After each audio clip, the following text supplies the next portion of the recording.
the button and it's going to take a while because it doesn't process actually that instantly. Your side, Why not? in theory, we will be kind of up.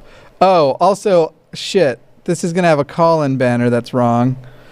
So let me fix that real quick. Title editor, kill that. Okay, go live. Don't get us.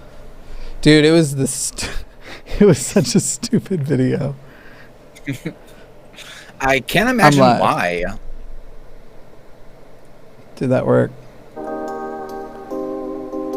Oh man, I think I cut it in too early. Alright, energy wasted on hatred, but I'ma let it be. No matter what you got to offer, your company won't be a bother. I'm Jimmy Snow, Mr. Atheist wasn't my father. I don't feel like waiting. Do you want to just start? But if you take a look at you ready? Drop it. Alright. I love the song and all. I just didn't feel like waiting any longer. I've been ready to do this for like. Did we go on live last week? You went without me. Right. So it's been like 2 weeks. It's been 2 weeks since we had a show. Looked at me. Oh, I totally knew where you were going there, but I went a completely different direction. With me, there's always going to be some kind of new word. Why don't you introduce the people to what show this is? Oh, this week's episode is entitled "Ceasing and Desisting." Yay! That'll be a fun one. That'll be a lot of fun. How was your week, Kyle? Amazing. I turned the Illuminati number 33 this week. You haven't even hit your 30s yet, have you? No. Telltale turned 30 this week, but I will be 30 on March 5th. So I got a ways to go. Man. I know it. Youngins, man. It makes me sick. We're so young and naive. That's the worst part. I wasn't going to say that, but I'm glad that you did. It's just so that it's all out there. I want to throw the Twitter question at the week at you and see what you think.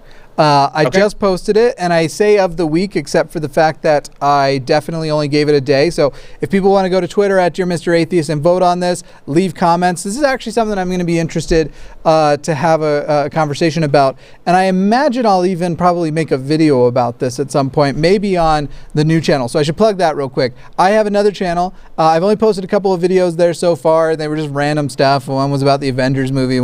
But August 1st, a bunch of changes are coming to this channel and a whole bunch of new content that is political related or whatever else I feel like talking about at the time will be coming, and new set, new everything. It's going to be amazing. There's a link down below if you want to make sure you're subscribed to that channel. This is the question.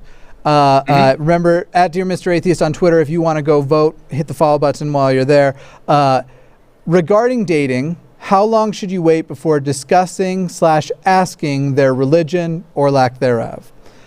Before the first date is option A. On the first date is option B. Second date or more is option C. And then there's an unsure option. I actually just recently did this. Yeah. On the first date. The hard part is we have to speak theoretically because, like, you have a little bit more you can kind of hide behind, but we're both public atheist figures now. Like, we can't. Sure. If somebody asks me what I do for a living, for example, as soon as I say Mr. Atheist, the cat's out of the bag. Right. But their religion is something that I mean, they're obviously going to know ours if they ask what we do or whatever, and they watch our channels. But as far as their religion, if they don't offer it up, then it was the first date. It was the first date for me. Okay. I'm conflicted on this. Part of me wants to even say go with before, but I don't feel like there are many religious people I feel like if were I to date, I think I could find a way to get over the religious side. Like I love God is gray. And so if Brenda, I'm not trying to make people ship us right now. We're not dating, and I don't think that will happen. But I don't see Brenda's belief in Christianity, especially the way she believes in it, to be an obstacle that would be incapable of overcoming. But I feel like if before the first date you share that, if she were to share with me, presumably I wouldn't know much about her at this point. If she were to share with me that she's Christian, or I to her that I'm atheist, I feel like a natural barrier might go up for either side of us. And it might just be one of those things where we're like, well, we already said we'd go on the date, and then we just keep pushing it off, and it just eventually never happens. So that's... Well, I can attest to I can attest to that because, Ben is... actually, he believes in God, so that's an obstacle that it's not really an obstacle for me. To me, it makes a great conversation. And to go back to your last point, when you bring it up before, I think because I've done that before too, several months ago, there was someone that I had met on Tinder, and he had actually asked me the question, and I said that I didn't, and he was like, well, maybe I think it was the whole maybe after a while if you give me a chance. This is all me reading between the lines. Maybe I can convince you to come over. And then he asked what I did, and I sent him a link to the channel, and promptly I got a message back saying, I don't think this is going to work. Yeah. I think so. For me, I think that I feel like there should be a way to say, if a person does ask beforehand, just be like, hey, let's save these kinds of conversations for a date. Maybe not the first one, but and then let them naturally come up where you're in person. Because, like, for example, if I were to be with somebody and they were, let's not go with Christian again because we did Christian last time. So a lot of, I seem to meet more and more polytheists all the time. So let's say they were a polytheist.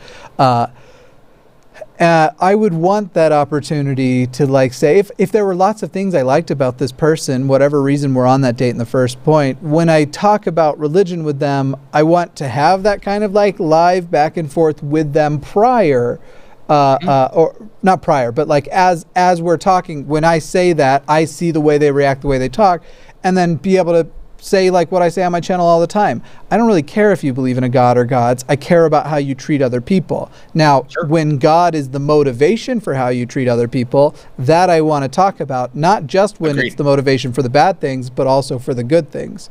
Yeah, and so that's why I think, I don't know which one I think for sure. I don't think I now have the commodity of ever. I don't think I will ever get to go on a first date where they don't already know I'm an atheist now. Like that for the rest of my life, I think that's all. You are Mr. Atheist. Right. Exactly. I'd have to meet a person somewhere and ask them to go on a date right then. And you know what? Now. Maybe that's what I'll do. Maybe that's how I'm going to meet. I guarantee that's exactly what will happen too. That will be that will be the one. You asked me about my week 2. I did the coolest thing ever this week for my birthday. What'd you do? Went and threw axes. Oh, that's fun. At a bar. Oh my God, it was amazing. Yeah. I had 3 bullseyes. And see, like the thing, like when he was when my boyfriend was telling like what we're gonna do, because we were gonna go do this, so we're gonna go to like a rooftop bar, and then we capped it off by seeing The Lion King, which I want to talk about that too. The new live action Lion King. Okay. But I was unsure about the axe throwing because of, like, if you ever see me throw a baseball or a football, sometimes it goes straight down. It's awful. Like, I wind up and I'll just look silly when I'm throwing a baseball. It's silly. But I was so much better at throwing axes than I ever thought possible. And it was like so much fun. When it hits into that wood, I literally felt like a Viking. I was like, this is what a Viking back in the day would feel like hitting, somebody on the field. Being like, it was amazing. All right, so and I'll tell you, like, as far as baseball goes, I always feel like I have to put so much thought now into it, because 2 different times I went to the dog park and threw a tennis ball, and like I went to throw it and I ended up just throwing it basically straight down, even though I was trying to throw it far, and I was humiliated both times. So now I put a lot of thought into like, okay, I'm gonna throw up. Like, the beauty of this thing though is like, to me, okay, so this is in a bar, right? So you have all of these people with all of these axes. They're getting drunk, and I always ask the question back several years ago. I was like, who came up with the idea of darts? Because I have these sharp, pointy things that I'm going to gift to people while they're drinking. Yeah. And you know what I mean? Like, one bad move. And so I'm standing and sometimes it's in like a traffic area. Like sometimes the dartboard's just on a wall. Yeah. Yes. Yeah. And so they have these little like waist high things behind your lane where you're throwing axes, and you're in front, like you're standing directly behind the people with the axes.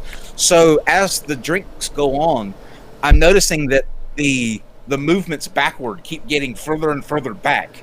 And I'm like, oh, this is not gonna end very well. You know what I mean? Like one more beer and that, you know what I mean? Just let go. And when I went axe throwing, they teach you to do it with two hands. They don't let you do it one handed because of what you're describing.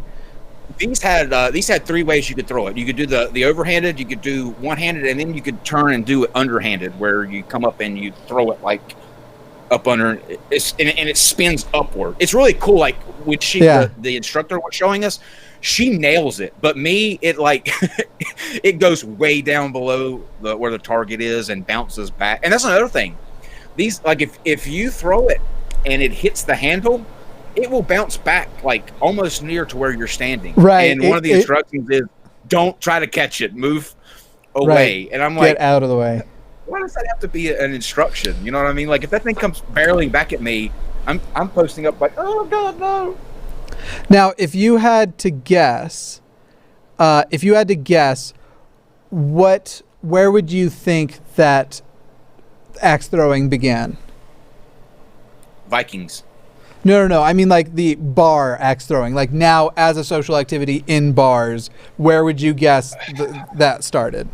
I picture it as an entrepreneur that had a cousin that was getting married out in like the country, and he goes to this country wedding, and at the end of it, they're setting up bales of hay and spray painting targets on it, and being like, well, let's throw axes, you know what I mean? And he's watching going, I could capitalize on this shit. It actually makes way more sense than that, but take a proper geographic guess.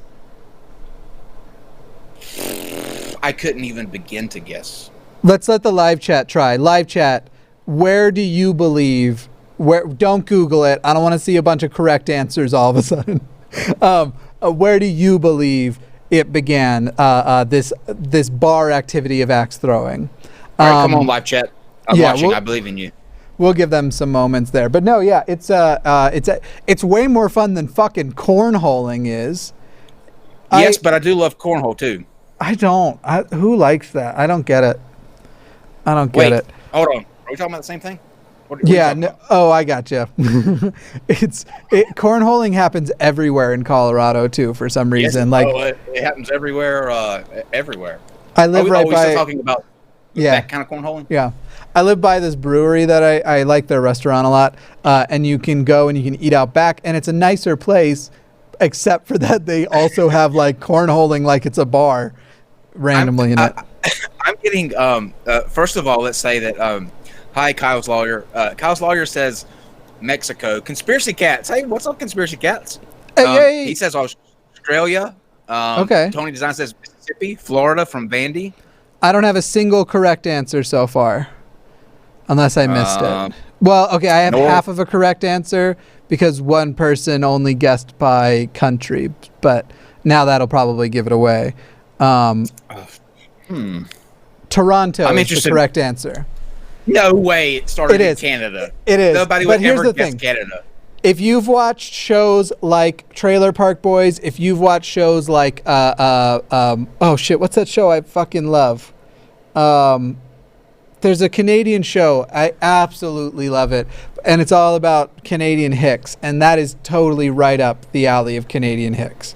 That's their, yeah. Oh, totally. Yeah, it makes all the sense in the world to me. That was interesting. All the sense of the world. Yep. And I just wanted to say that the live action Lion King, amazing. Absolutely amazing.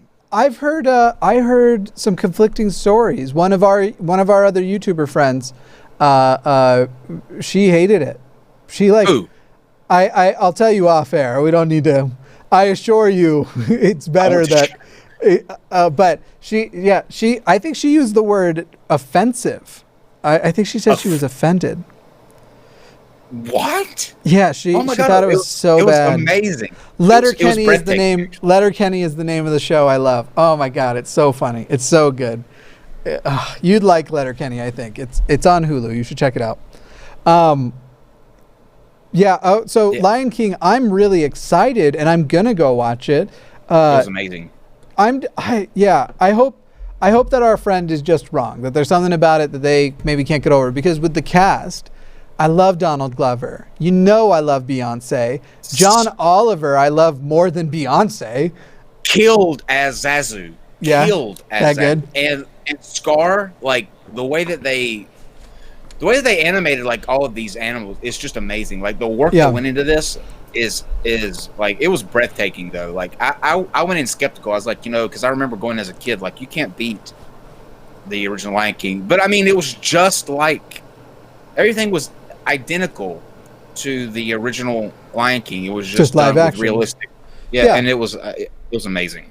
Amazing. Yeah, there's a lot of things I'm excited to see redone in the future because parts of them get better with new technology. Now, Star Wars with the pre-sequels tried to prove that not true, but graphically it was still breathtaking for the time, and lightsaber fights were way cooler in the pre-sequels than they were in the old ones, but then there was the rest of the problems.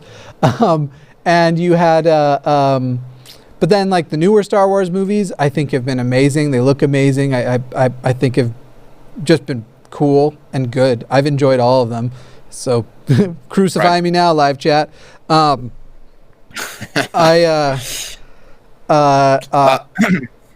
excited to see Harry Potter.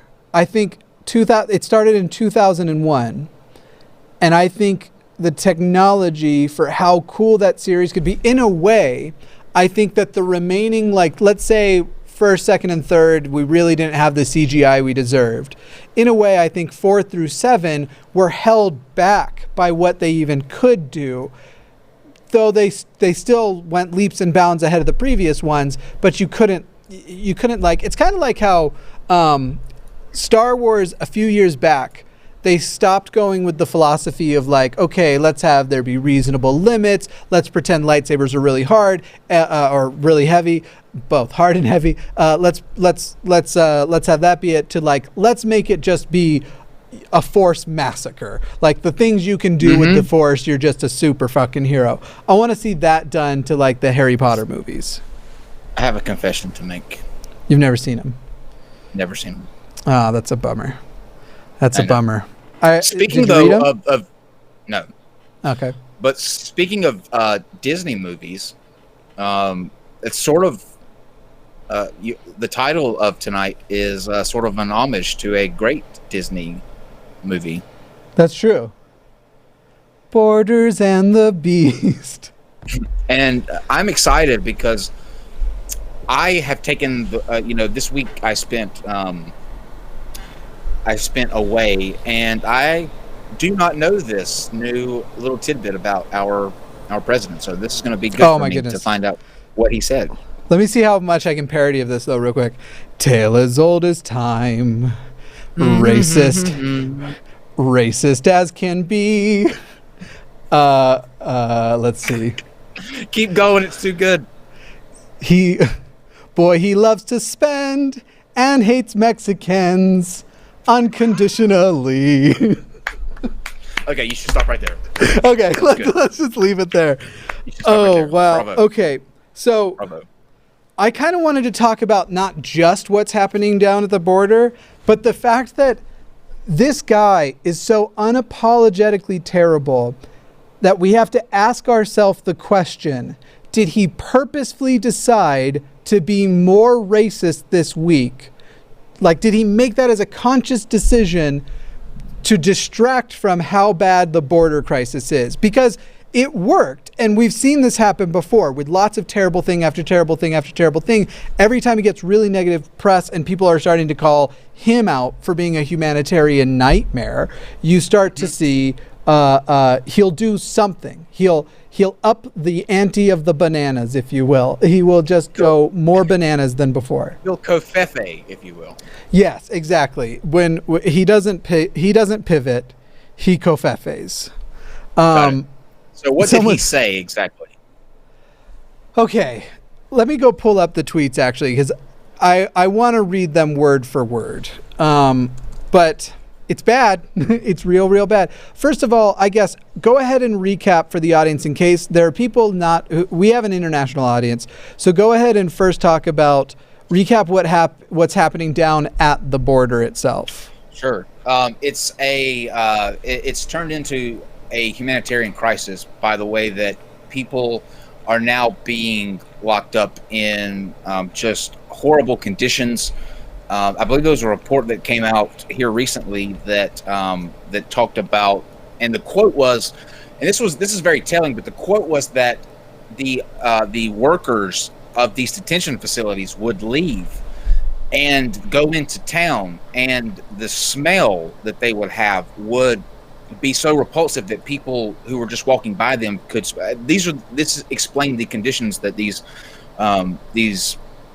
detention facilities are in, and families are being split apart.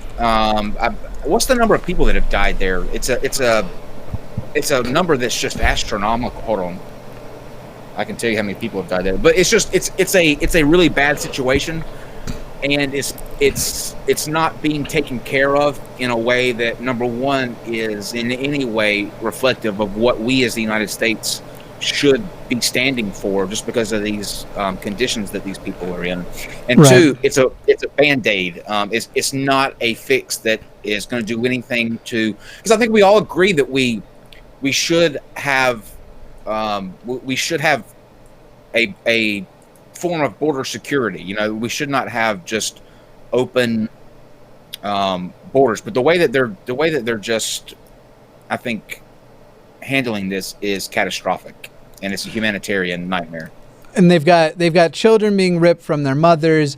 It's funny because they tried to go down and show how it's actually a lot better than you think. And so after you had AOC and a number of other politicians go down to the border and report back that things are terrible. There are people drinking out of toilets. There are babies ripped from mothers. There are children that no one knows where their parents are.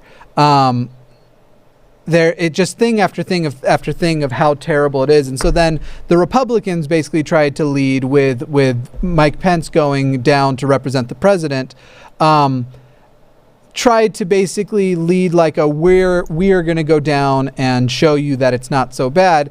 And basically what they end up showing you, they go to a men's facility because that's what they figure that people will be less likely to feel bad for Mexican men, because that's who they've been trying to scapegoat as the person everyone's supposed to be so terrified of.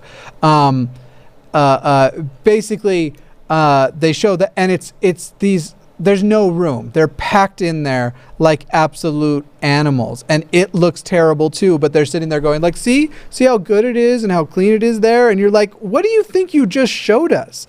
And right. So then they had been trying to attack people like AOC, who had called these concentration camps, and basically saying that's so offensive because of that's Holocaust imagery and things like that. Only now you actually have Jewish organizations that are descendants of Holocaust survivors and people out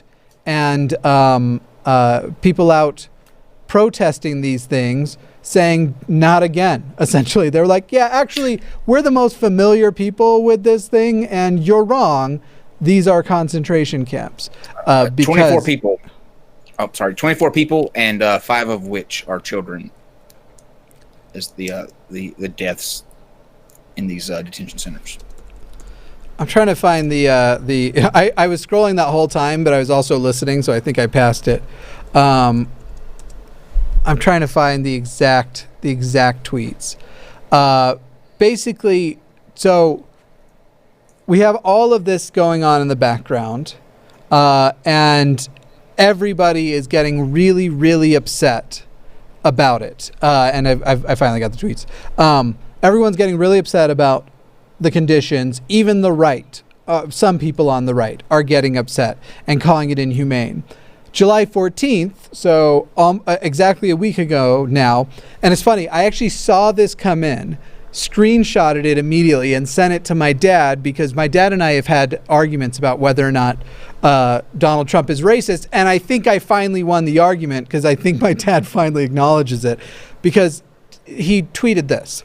So interesting to see the progressive Democrat congresswomen who originally came from other countries whose governments are a complete and total catastrophe, the worst, most corrupt, and inept anywhere in the world, if they even have a functioning government at all, now loudly and viciously telling people of the United States, the greatest and most powerful nation on earth, how our government is to be run.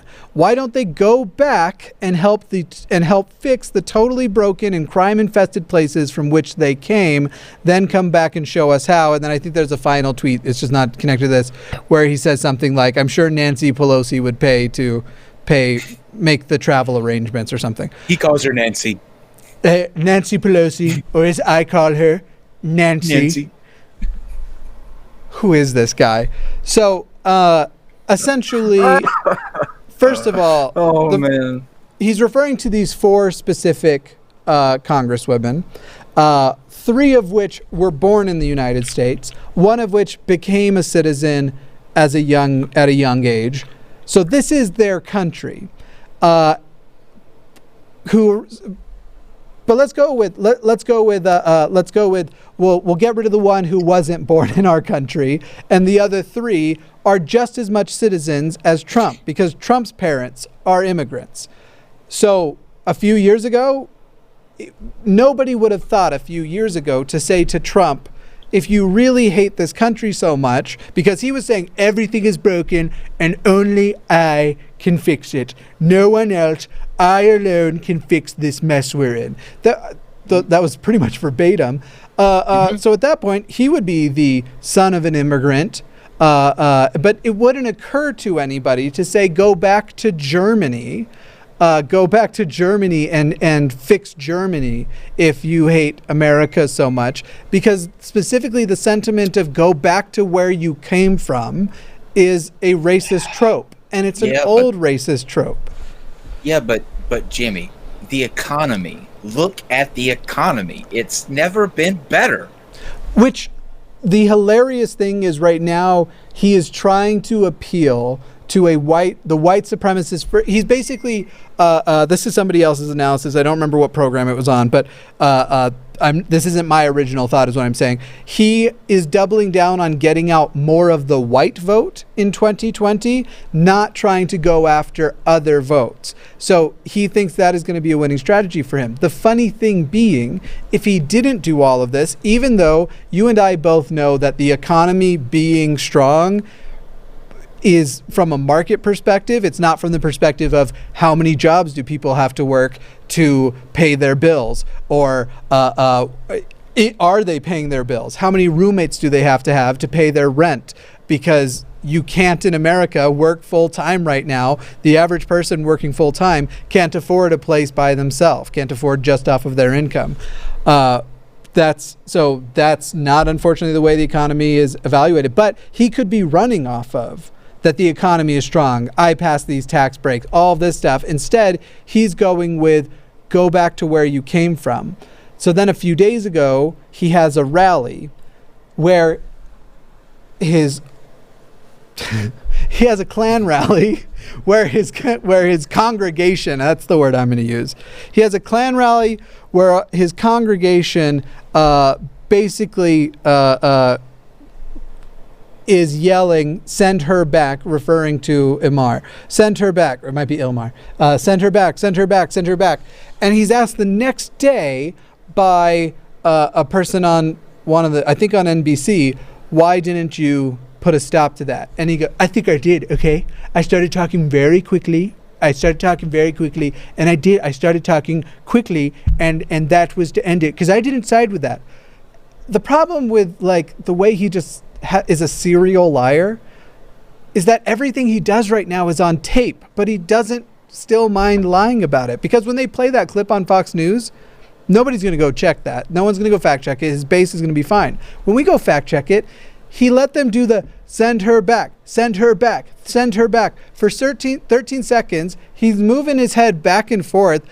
There's an argument of whether or not, it kind of looks like he's dancing to me, but I could be wrong. And then he starts talking as the chant fades. It's not, he doesn't stop them at all. Now, supposedly there is a promise. Mike Pence basically promised on his behalf, saying that he had already said it when he explicitly is not, that if that happens again, he is going to, that the president is going to shut it down. But this has been so outrageous that we're now not talking about, the border hasn't improved at all. It's still just as bad. Do you think that, now hear me out here, okay? Yeah. Hear me out. Mm-hmm. Maybe this is just me having dealt with so many people who love conspiracies that I've fallen victim to one myself. But let's say that you had someone like Donald Trump, who really, in the grand scheme of things, is a mastermind. And he saw that things were, that this country didn't really appreciate the good presidents that we have, right? And he was approached and said, look, we're going to send you in. You're gonna just fuck everything to pieces, right? And you're gonna do the things like if you were confronted with a situation that 99.9% of people would go, do this, you're gonna do the opposite. Yeah. You're gonna do plan B, and we're gonna send you in, and we're gonna do this, and by the end of it, people will never again, ever talk badly about when they get, just a plain old boring president. Is this a operation to make us appreciate the system that we have as Americans? Trump could really be a hero here. No, humans are actually just as evil as, and Trump is peak evil. Trump is more evil than most humans are or ever will be. But yeah, and so I have to for a moment jump in and say, so there's somebody who's sending me a message saying, hey, I haven't been in your live chat for 6 months, and so I insist you mention that you love me. And so I just want to say, I love all of you who have been here for the last 6 months, because you're the heroes. You haven't been here for 6 months. That's a terrible reason for me to say, oh, I just love you. Thank you to everybody who's been at every live show for the last 6 months. I love you. You didn't see that coming, did you? You didn't see that one coming, did you? She might have, because she's just DMing me, and I already was like, you not being here for 6 months is a ding against you, not me. that was a but yeah, I'm just saying, like it to me, it is not possible. It is not humanly possible for someone to do so many things that are just wrong. Right. And so then the question becomes, why is it still close? Why am I not positive we're going to win in 2020? Because sure, there's some candidates that are a little bit iffy, but nobody on the Democratic side is as bad as Trump. And nobody has been. There's nobody who's run since, what was the name of that one guy? Was it Zell Miller? In like 2000, I think it was 2000. Yes. Did he switch sides? Was it Zell Miller or Zell Geller was his name? No, Zell Miller. The guy who challenged someone to a duel. Said I want. I don't know. If I had my way, I would challenge him to a duel. I think Zell Miller was the guy that was a Democrat, and he showed up at George W. Bush's the Republican National Convention, and he sided with George W. Bush then, because there was a big switch. Maybe this one and the same person. I think you might be thinking of Lieberman in 2008, who crossed the aisle for McCain. No. It wasn't him? It was Zell Miller. Zell Brian Miller was, let's see. Let me check the news. Maybe the same guy. But Zell Miller was the guy that switched sides. I think. I don't know. Yeah, it was him. Yeah. Okay. Yeah, he switched sides. Well, good. Is he also the one who, let me see if it was, Zell Miller challenges Chris Matthews to a duel. He did. If I had my way, I would challenge him to a duel or something along those lines. Let me see if I can find the exact moment. And I'll play the audio from it when I get to it here. Who is challenging to a duel? Chris Matthews. Hey, can you believe that we actually had a president that would do that? If you're going to ask a question, well, that's a tough question. Oh shoot! I don't want the audio coming through there. Sorry, what were you saying? Andrew Jackson actually did that as president. He was in several duels actually. Oh yeah. But this is not then. You know what I mean? Like. But why can't it be? I mean, as long as we're bringing, it's a trend now to bring things from the past back. Let's bring back dueling. Let me see if I can find this part. Can you imagine that with a Glock or an Uzi? Oh yeah, with today's weapons, just bazooka versus bazooka. All right, here we go. That actually happens in North Korea. Let me turn on the audio here and see if everyone can hear this. Let me also change this so it doesn't double up in my headset. All right, listen to this. I wish we lived in the day where you could challenge a person to a duel. Now that would be pretty good. But don't pull that. That was after Matthews challenged him, and he was like, "If you're gonna come at me, you're gonna need to step back." I wish we lived in the day where you could challenge. Neil Mastel says, duels with axes. Yeah, there we go. That's it. A nice axe duel. So the question is, with how bad this just got with Trump, let's say we win in 2020 and we swing the pendulum back our direction. Keep in mind that Barack Obama has likely been the most successfully progressive president we've ever had. Maybe the New Deal was a little more progressive, but that's the only thing challenging it. Regarding from the state we were in to the state we became, not regarding in progressive by today's standards. I'm positive. Let me just get ahead of the Bernie bros before this one. By the way, I like Bernie Sanders, but I've seen how their type thinks and types.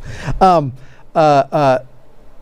Obama, perhaps the most progressive president we've had ever, and was considered to be extremely radical, even though really as a Democrat he was moderate leaning, and that created this pendulum swing back that Trump capitalized on. And it wasn't because that's what really happened, but you had the Glenn Becks of the world, the Roger Ailes of the world, the Fox News in general, spinning this narrative that we hadn't just gone slightly left of center by getting in with Obama, but that we had gone full communism, essentially. And in fact, you have people like Lindsey Graham and Donald Trump this week calling people like AOC communists. Graham. Literally calling people communists this week. And so that caused, so then the question is, right now, we've got progressive candidates. I think I like Warren's odds the best, even though she's only between second and third place. I would almost put money down that she's going to be the nominee. Really? Biden has the potential to, during this next debate, not perform as piss poor as he did last time. But if he performs piss poor again, I think she is going to start looking better and better, and still has a lot of time to make the case. Let me tell you who I think the two people that are going to be vying for it are. Yeah. I think it's going to be Bernie Sanders or Kamala Harris. Kamala Harris seems to be catching on fire. I actually don't think that a lot of people are going to hate me for saying this. I think the likelihood of Bernie getting the nomination is almost zero. I think that as a whole, even though his supporters are the loudest, and I primaried for Bernie last time. I love Bernie. Brilliant dude, a lot of good values. I think people would opt for Warren over Bernie if it got down to being just against the two of them against each other. This isn't me trying to say I recommend Warren over anybody else. This isn't me saying this isn't me trying to tell people how to vote. I'm saying this is what I see and what I think would happen. So now let's say, but any of them. Let's say Bernie, Warren, even Biden. Maybe actually Biden might be the one that wouldn't work in this hypothetical, but Harris, Buttigieg. These are the four people who, if it's not going to be Biden, it's going to be one of these four, almost certainly, besides the wild card Marianne Williamson. Bless her heart. She is, listen, in that debate, I felt for her so bad. Like, I felt for her so badly because her jokes and her trying to be fierce was just left on nobody. Like, I would be that one person in the crowd going, I hear you, girl. Bless her heart. I'll actually say something about her in a minute. But here's the thing I want to know. Let's say hypothetically one of those four win because Biden isn't the one who gets the nomination. It's one of those four. If the reaction to Obama was a pendulum swing and an absolute rewriting of what's allowed in politics and what's allowed in campaigns, if the reaction to that was that rewriting via Trump, what would the Republican reaction be after 4 or 8 years? At that point, I think they run an actual cartoon character. David Duke. Right. I was thinking that mopey dog. Well, I guess it's our fault again. I think that looking at the candidates from the past debate, I think Beto had the best answers. Yeah. After you translated them. Who says that? Beto. I call him Beto. Beto O'Rourke, or as I call him, Beto. Yeah. Beta. I liked his answers the best. I don't know why he's not getting a bigger bump than he is. But I noticed that people, and ever since the debates, people have been sort of rallying behind Kamala. Now, here's my question to you. If we run a uber progressive, right? Yeah. Do you think that helps or hurts our chances in beating Trump? Because I think you have to run someone like Biden, who is more in the center than the rest of them, in order to pull from the Republicans who may be unsure about a Trump second term. But if you run somebody that is super progressive, on the left extreme, like my wet dream, then those people are going to default to Trump again. Will they? Right. The question is, will they or won't they? So here's the thing we don't know. The strategy of running socialism against an economy that looks positive and has traditionally gotten a person re-election, and they're going to call everything socialist at this point now. So there is that. But the concept of, can that beat Trump? When we look at the last election, you had a person that a lot of people on both sides, especially the Republican side, but there are Democrats who also refer to Hillary Clinton as the second most unliked candidate of nominee of all time, or of American history, going against the first most unliked candidate nominee of all time. And she won the popular vote by 3 million. She still turned out a ton of votes. It wasn't as though, compared to Obama, her overall vote count was embarrassing or anything. And she lost essentially by, I think it's more accurate to 17,000 votes, but it could be as much as 70 to 85,000 votes. All in districts that favor Biden. If you run the 2016 election again and you put Biden in over Hillary, Biden wins easily. Hillary doesn't because she didn't.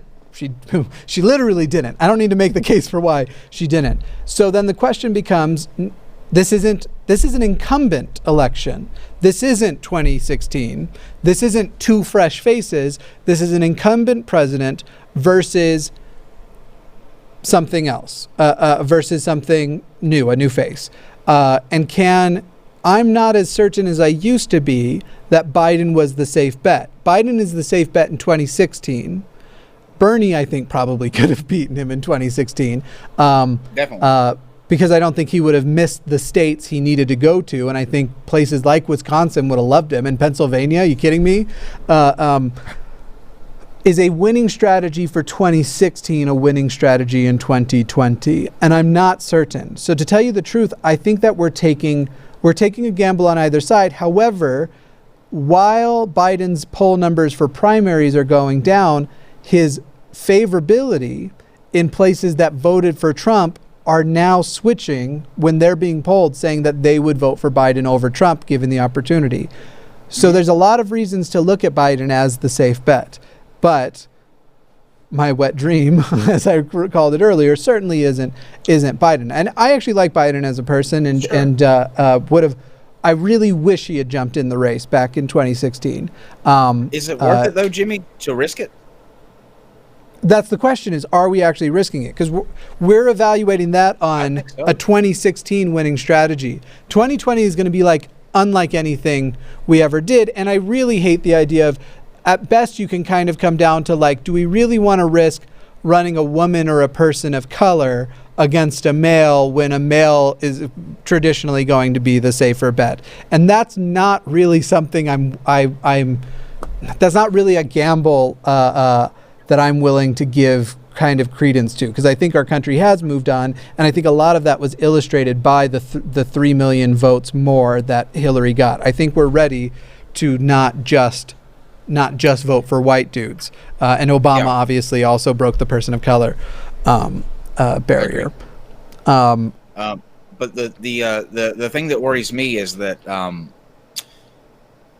I think that this is going to be close because of the number one, he's an incumbent, and historically it's difficult to beat an incumbent. And two, you're going to have people like I did earlier saying, but what about the economy? The economy's banging right now. And so, you know what I mean? That's going to rally, I think, the Republican base kind of hard, knowing that the Democrats are going to be coming out in droves to try to defeat Trump. So, I mean, it's going to be wild. It's going to be a wild election, that's for sure. Yeah, there's a good question there, because right now we saw in the midterms that Trump's total doubling down on the white base did not work out for them. They pulled a little bit in the Senate, but the House still got flipped, and there was still a clear shift of college-educated people. I think it was middle-class white women also had a huge shift. The sentiment of their major people who granted him his election in 2016 switch sides. And so if we see that happen again in 2020, if we see that he keeps doubling down on, no, that wasn't racist, this thing that he literally said, like it or leave it in his rally too, which is like a Klan slogan from a few years back. Leave it. He should leave it. Go back to Germany. It's anyway. I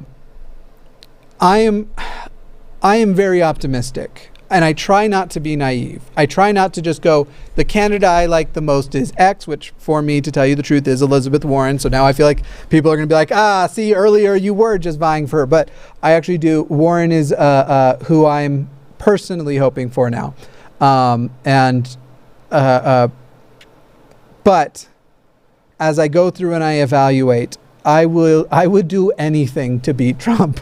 There is, and this is part of why I'm actually launching my other channel, because there are lots of things related to religion and atheism that need a voice, that need activism, and obviously I've been very proud of the things that happened this last week with getting that our audience and efforts like Amnesty International, Human Rights Watch, but it seems to be our audience was the actual trigger, because this was something they were working on for 5 months, got a political prisoner in Egypt released. I'm very proud of that. And that was coming from the religious side, Mr. Atheist. A lot of the reason why I'm now jumping onto the political side and going to be doing not just political commentary, but also pop culture and social commentary, live events, and putting out lots of content on that new channel. Which everybody should subscribe to, and the link is in my description if you're watching on my channel right now.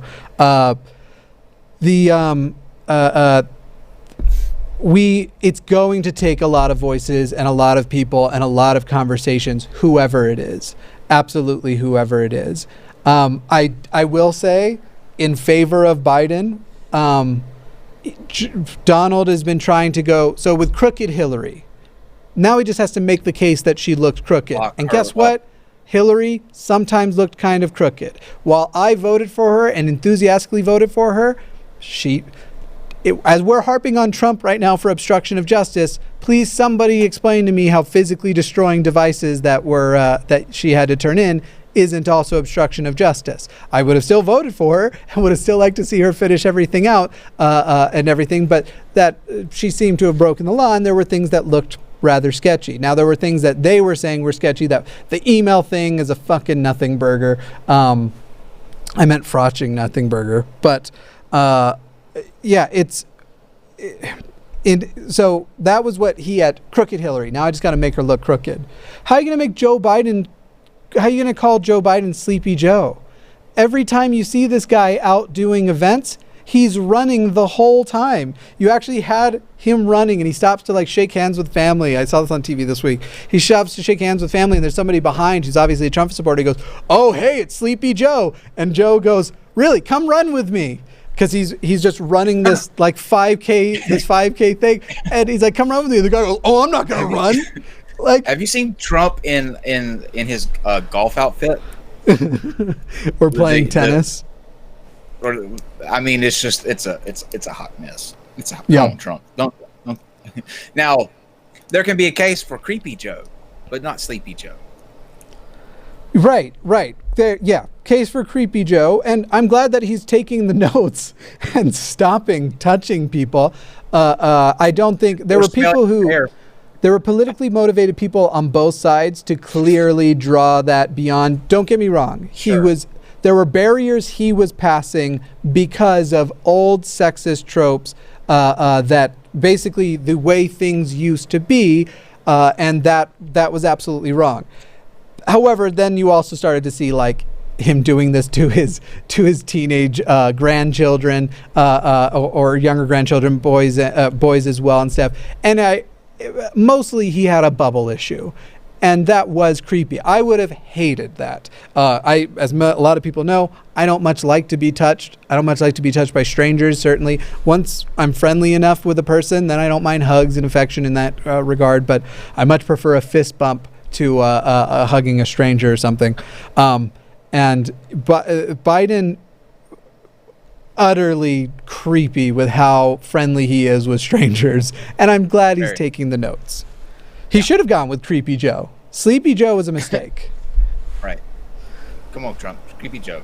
Yeah. Yeah, I agree. It's going to be an interesting election, that's for sure. And I'm not looking forward to it. I'm actively like trying to avoid it at all costs, just because of how 2016 was, and it's just this election's going to be.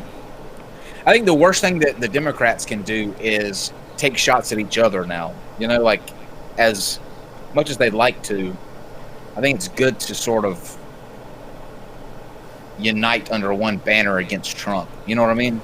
Right. And not take the cheap shots at each other. Right. It's yeah. There are many people. Whoever gets the nomination, I'll be extremely excited for. I'm going to personally be trying to represent, when I'm talking about it, clearly I'm going to be advocating for more progressive agendas. I don't think populism alone is going to get anybody anywhere because there's a time limit on how effective that is, and you can see a very good manifestation of that in Greece right now, and the new prime minister who went with basically his strategy was, you know what? I'm going to stop the populist messages. Populist versus populist isn't a guaranteed win, and at a certain point people get tired, especially if populism doesn't come with delivery, which so often it doesn't. And sometimes it's not the fault of the people. Obama had a populist message regarding healthcare, and we didn't get the healthcare that he promised. We just didn't. We got something, and it still was. It's still better than the system before, but we didn't get what we were promised. And I'm most interested in protecting and securing the Supreme Court this next election more than absolutely anything, because it would take such radical change to the Senate and to the Congress, to the House, to get a Bernie Sanders agenda to go anywhere, because there are people on Bernie Sanders' side of the aisle, though he claims independent when he's not running for president, but right now he's a Democrat because he is, who think he's an extremist, because of the words and examples he uses behind it. I don't think he's an extremist. I love him to death, but I don't think he would have a very successful presidency. Elizabeth Warren has many of the same values, but for wording them a different way, having the plans a little bit more fleshed out, I think would be more palatable, not just to being able to potentially get some bills passed with bipartisan support, though the day of bipartisan might be gone. She'd at least have the support of her own party largely. I agree. Yeah. Wholeheartedly. Yep. I feel like I went on like a solid 8-minute rant there. You did. By the way, Ada has you have really hurt her. Well, you can't even pronounce her name right, so whatever. Ida. Sorry, Ida. Should I fix this by? So she had tried to call me before the show started, and I mentioned it to Kyle. And Kyle, what did you say? What did you call her? What did I call her? I don't remember. Idaho. Oh, yeah. Anyway, enjoy your new friend over there. Wait a minute. No, that is not how that took place. I said, I wonder how many times she's gotten that joke. You said that after you made the joke. Yeah, of course. But I wasn't calling. I was saying, like, I wonder how many times she's been on the receiving end of that. Yeah. How dare you try to turn this around on me, sir? So to the person who's like trying to I don't know if they're trying to like say my grease point isn't valid because of who the person is that won over there. But you also called them a populist, which is clearly not accurate. But as far as the new prime minister there over in Greece goes, I wasn't saying I was endorsing or that the right thing happened or anything with that guy. I'm just saying populism used too much, too often, too long, eventually running against it. And we're starting to see in parts of the world where this is shifting, and there's reason to believe we would follow that an anti-populist message will actually become more popular, which is funny. What a funny sentence that is. But there's so much irony filling it. Yeah, anyway. I hope Idaho's enjoying your channel more. I think someone wrote Hudaho. Oh man! Surprise! She's gonna give me so much shit after this. She is. She is. But now she's gone over to your channel, so like, good luck. And that's all your okay. leverage is gone.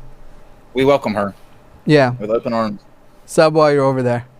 So anyway, we've got this issue. We've got a racist president, and there's no more nuance. There's no more hiding behind it.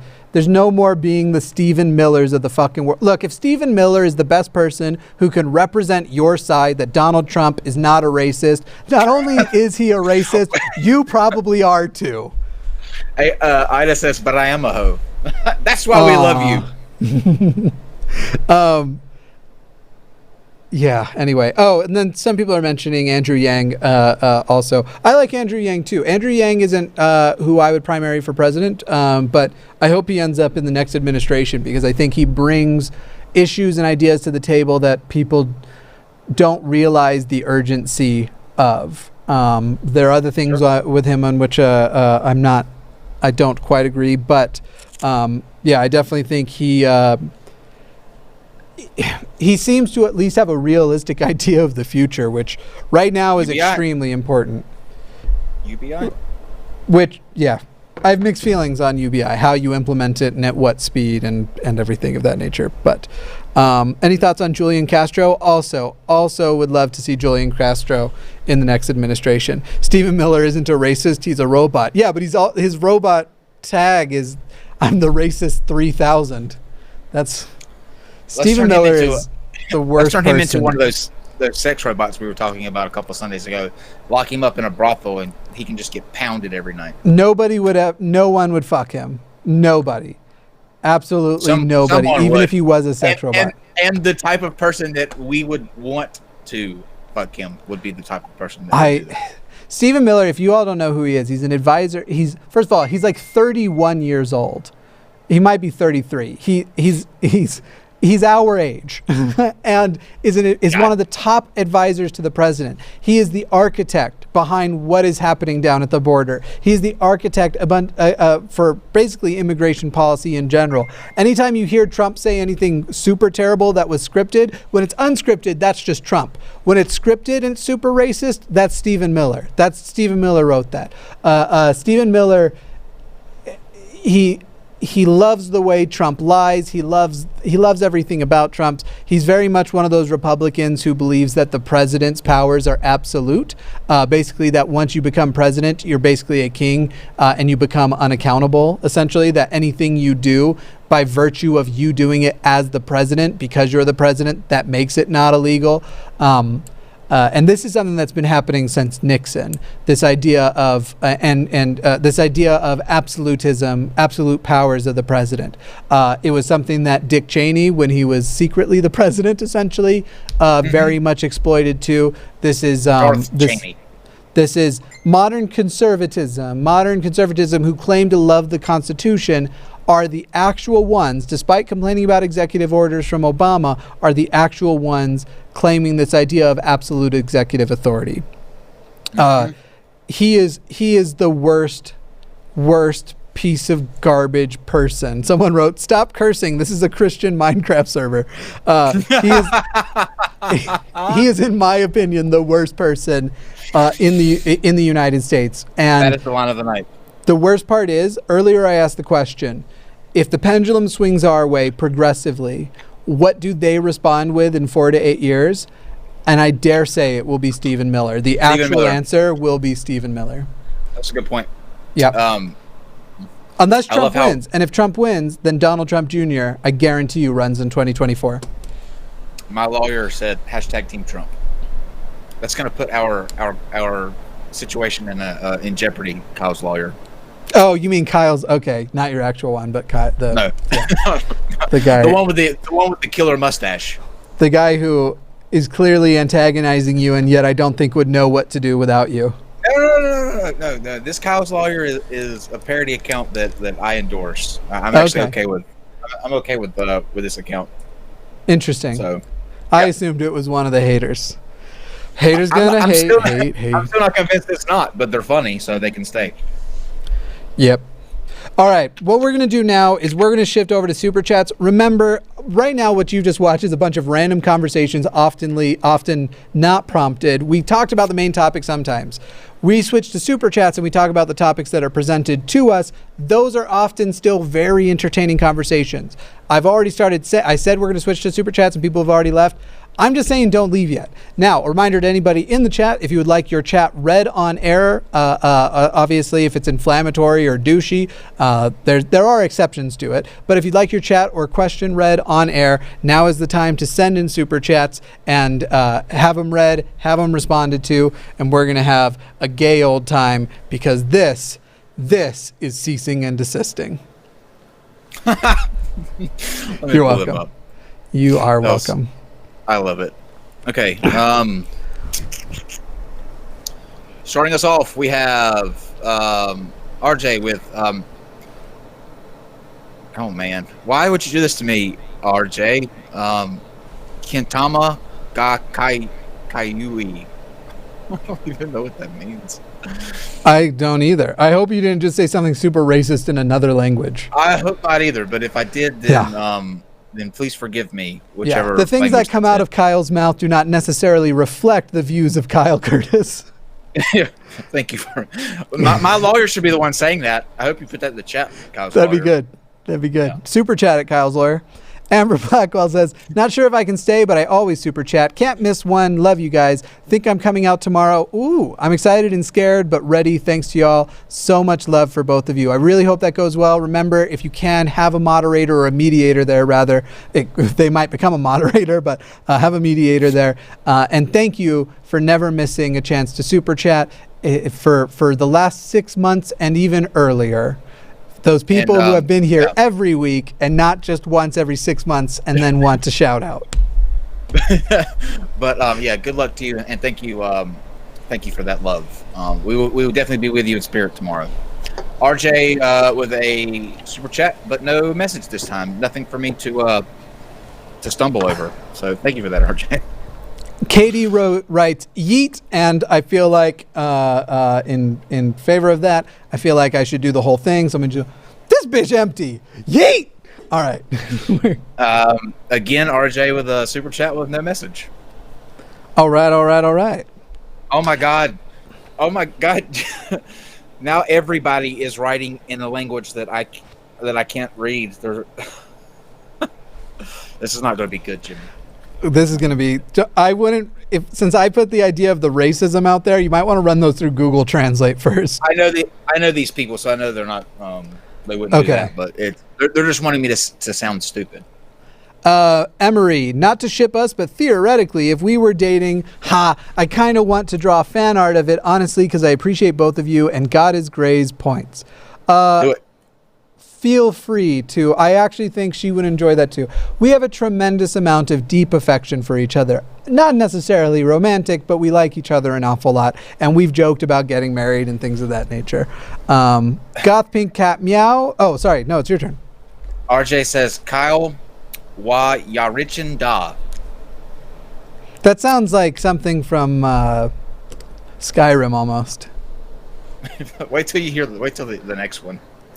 Goth Pink Cat Meow says, Jimmy's relationship advice, introduce with date? Okay, but only if that seems appropriate. Because I gotta tell you, there are a number of people who, I remember when do you remember when that commercial came out for the razor blade and people were freaking out because one guy stops another guy from just walking up on a beautiful woman in the street, and the guy from Biblical Gender Roles was, what if you just wanted to walk up and say, hey, I think you're really beautiful, would you like to go on a date? And my response was, that's the point of stopping him. If a person is just going about their day, if the arena isn't, I assure you, many people, and a large number of them being women, are super tired of being stopped by randos on the street who feel entitled to their time. So just let the person walk on. There are times and places for this. Walk on. Walk off. Walk on. Okay. Walk off. Yeah. Lily Seats, and thank you for this, Lily. I hope you really enjoy this. Eitsu eats Inu no Kusu with a laughy face. Love you, Did Kyle. you Google Translate it? No. Okay. No. Wait, was that just Pig Latin? Maybe. Oh, okay. Jackie's Place says, so I'm an atheist, but my advice to any human would be to treat people the way Dr. Seuss teaches us. A person's a person, no matter how small. LOL. Ex-teacher here. Have an amazing week, Jimmy Snow. It's going to be a busy week. You all have no idea how much. Besides I have to put out videos, and I'm going to be putting out a ton more after August 1st. You'll see.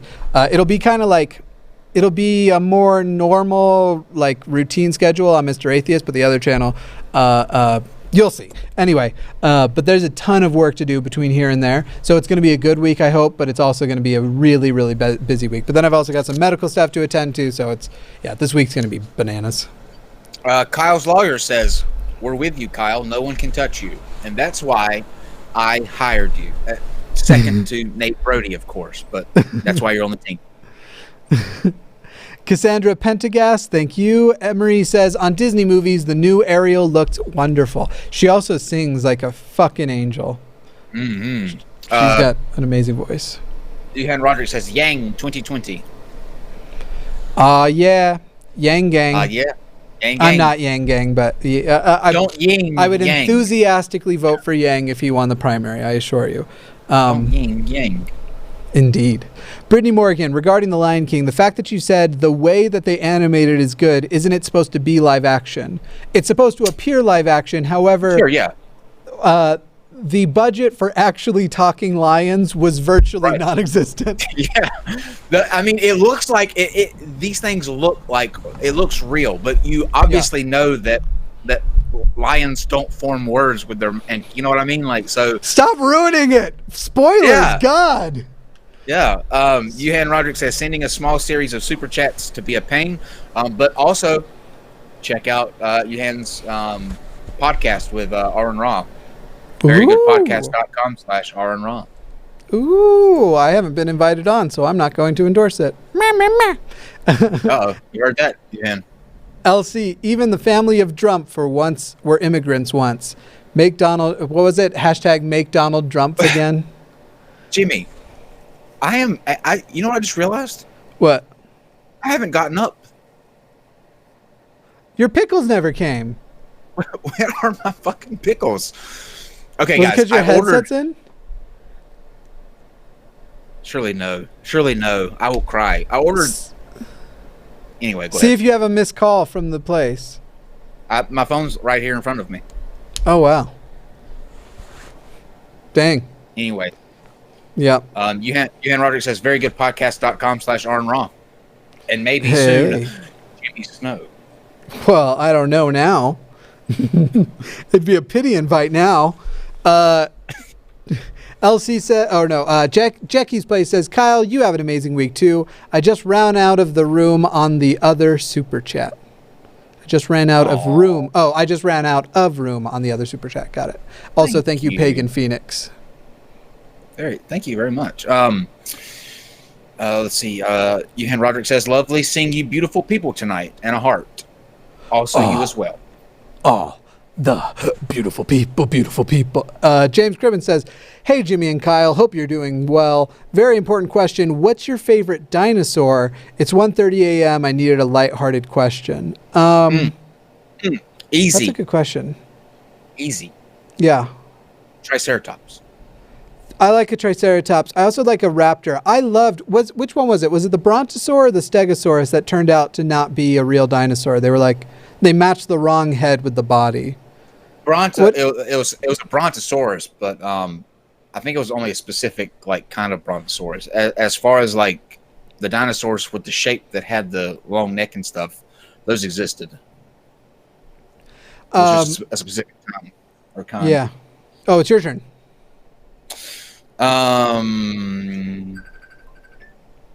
Yuhan says, last one, hit those sub and notification buttons on both channels. You're getting a call.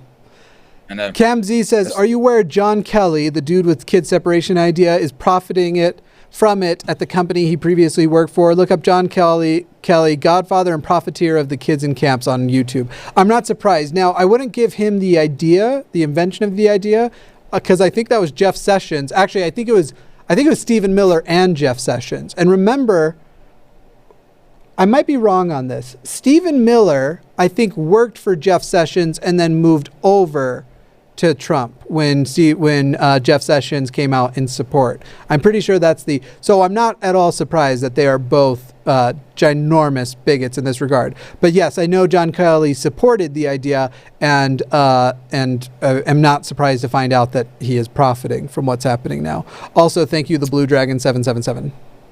Yuhan says, I lied. Mi pantalones están llenos de queso. I think his pants are filled with cheese. Sam says, I've been super stressed about trying to find a job, but having your live shows to listen to has been comforting. Thanks. I'm glad my show does any good for anybody. Me too. Yeah. Kyle's lawyer super chatted a large penis. All right. Nice one, Kyle's lawyer. Rhiannon He's so Reader, with any luck, I'll finish the blanket that led me to your channel by the end of this stream. Good luck, Rhiannon. Don't let us down. I'm kidding. Do what you gotta do. RJ said, hell yeah, with a plethora of hearts. Zach the Quack, I agree with almost everything you say, Jimmy, and this is another thing that I fully agree with you on. I'm just trying to be practical, honestly. Like, it's not... It's really funny how some people will turn on you so badly when you're like, no, I like Kamala Harris. I don't hold her past against her, but I need her to answer for her past, for sure. And to some degree, she has. I like Kamala Harris. I like her a lot. I like Bernie. I like Warren. Saying all three of those statements mean that I will have three different communities attack me for saying I liked those three. So there's going to be a community of people who are mad I said I like Bernie, a community who are mad I said I like Warren, and a huge community of people who will say that they're mad that I like Harris. That is very true. Yeah. And it's all you now. I'm gonna step to the side real quick and call this number back and see if it was about my Pickles? But I'll be back. I'll be back in 2 minutes. Yeah, you need those pickles. What are your thoughts on the Josh and Shannon Harris "I Kiss Dating Goodbye" separation?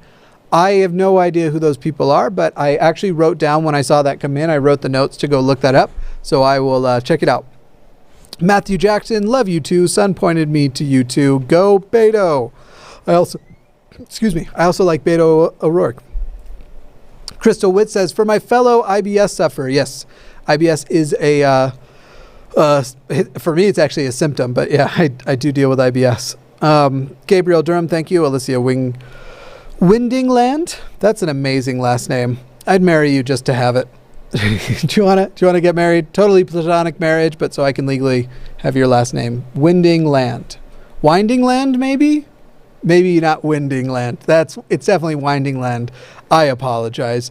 Gabriel Durham, here's some monetization. All hail the Pumpkin King. Yes, I appreciate that very much. Yesterday's live show, as I predicted as soon as we went off air, was demonetized, and I 100% expect this one to be demonetized as well.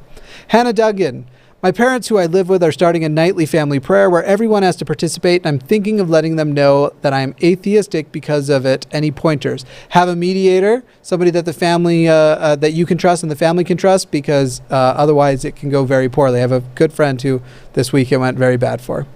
Emery, found man on TikTok who calls himself Boomer Grandpa, who claimed that the children who passed away was the fault of the parents for breaking the law. Yes, that is an old, also racist trope.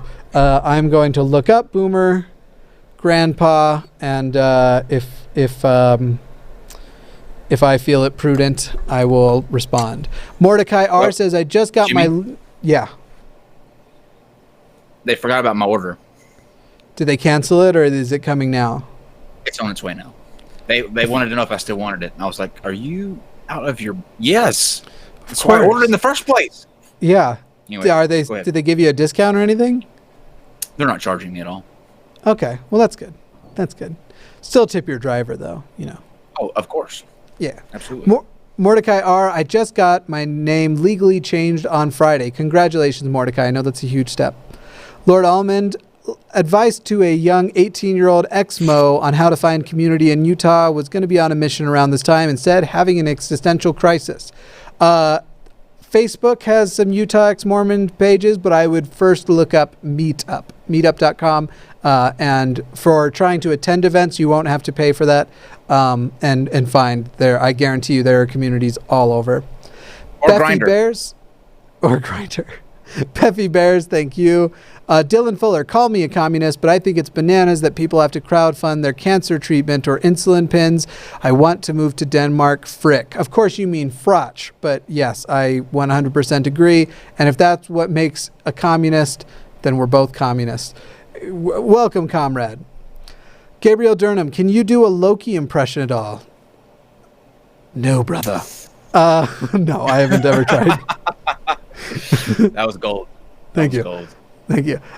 Wallace Divina, thank you twice. Eric Hamian, animals don't actually talk.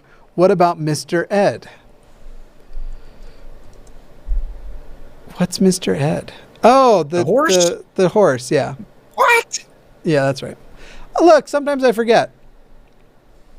Natalie Turner, publicly funded early childhood programs, thoughts? Yes. 100% from like forever. like immediately, as soon as it can be reasonable, and because for a lot of parents, they don't have any choice but to go back to work sooner than they want to. Though we could potentially make paid family leave a better thing too. James Glazier, came out as an asexual last week. Thank you for your channel support to our community. It helps so much. I'm an ex-Catholic too, if you saw Telltale's video. Very, very cool. I don't know what you mean by if I saw Telltale's video, but I see a lot of his videos. Lola Link, what do you disagree with as far as Yang is concerned? How do you think religion will affect the 2020 election? Also, I and my fiance love you. So I will cover that more when I get the new channel stuff out, but it won't be like a hit piece on Yang.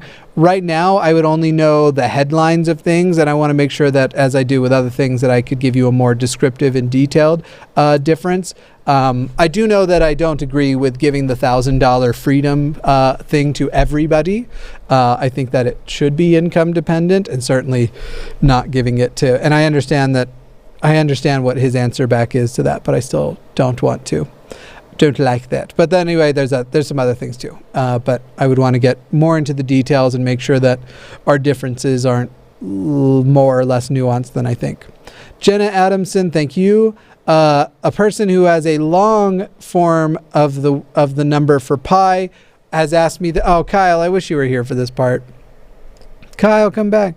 Pi wants to know, how do you keep someone in excuse me. How do you leave someone in suspense? That's how. James Cribben, excellent answers. My favorite is a Stegosaurus. Yeah. Brendan Hennessy. So what's the next call to action, Pumpkin King? Probably regarding the NIFB. We're still putting together the action plan, but that might be as early as mid this week. Some stuff to do. Crystal Wiss, thank you guys for making me feel like such a less of a freak for being a woman with a huge libido. I said libido, everyone take a shot. Crystal, I feel for you. Dina, how much X out of 10 do you look forward to Sundays with Kyle? You seem happy. This is a big social event for me every week, and Kyle and I, we have obviously good chemistry. We get along super well. So yeah, I'm always excited for these shows with Kyle. Now I am looking up this one because I'm not going to just read it blindly. Oh, you missed the best thing. I got my pickles though. Let me do a mini version of it for you. Okay. So Pi asked this. How do you leave someone in... excuse me, hang on. How do you leave someone in suspense? That's how. You asshole. Jay Zykov says, Sumi Menitu Torilla Tavatan, which apparently means let's meet at the market square. You're welcome, Jimmy. That sentence is going to attract a massive audience from Finland. Email me a pronunciation guide, please. TARDIS Chick says, getting one of those concentration camps less than 25 miles from my home, but it's okay. The mayor says it's good for the economy. And that was with obvious sarcasm because I know TARDIS Chick well enough. Yeah, that does make it totally okay. Mike McVaney, thank you. Emery, I'll PM you a few of his videos on Discord. Email me instead because I'm pretty behind on my Discord messages and I'm much more likely to see the email. Especially if you put in the subject line. Put like from Emery in the subject line. I'll actually go and find it there. What'd you say? I said I'm glad I'm not the only one. Oh, I am hundreds behind. Probably more than that. I bet it breached 1,000. Alice Sweet, 10 of 10, best YouTuber. Well, I appreciate that. I don't know. Hey, now, that.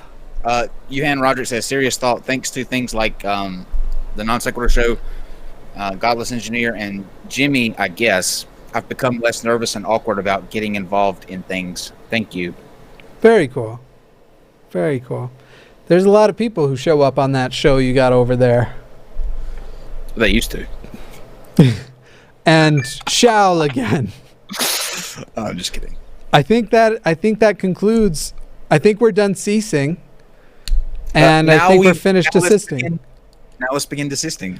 Oh, okay, gotcha. The ceasing was part 1. Now we will desist, and by desisting I mean this is the end of the show. And you know how these shows end every week. Oh, do I ever? It's a beautiful day in the neighborhood. I just want to throw it for a loop for people who haven't watched before. They're just like, does he really finish it that way every week? A beautiful day in the neighborhood. Every time. And can I just say, let me just take a second just to say, thanks to everyone for the birthday wishes. I am going through my messages and sending my thanks personally, but I got overwhelmed with how many people sent me a a message. So thank you guys for that. I love you all, and it means the world to me. Also, happy birthday, Kyle Curtis. And let's throw a happy birthday out to Telltale as well. His was yesterday. Yes. Yours was Wednesday, I think. Was yours Wednesday? Mine was Thursday. Thursday. Yeah. Happy birthday to both of you. Another year has gone by. Thank you all so much for watching. Remember, Donald Trump is a racist. Tale as old as time. Racist as can be. I don't remember what the other lines I got were. It was so good, though. You have to go back. And watch Yeah. it. It was good. Yeah. Good. I remember the hating Mexican parts, but yeah. Yeah. Thank you, everybody, for watching. Any last words there, Kyle? How you can't top that. Thank you. Thank you. Imagine, witness through passion. If you want to last in this massive universe, gotta take action. It's you the worst. Handouts do not stand out, and it might pan out, but you still won't have a pot to piss in. You want to know what Info, make like a music one for Kyle and I when we're both on together, please. If you want to. You don't have to, but if you want to, that'd be dope. Come as you are unapologetically. Energy wasted on hatred, but I'ma let it be. No matter what you got to offer, your company won't be a bother. I'm Jimmy Snow, Mr. Atheist wasn't my father. Good job. Oh yeah. Thing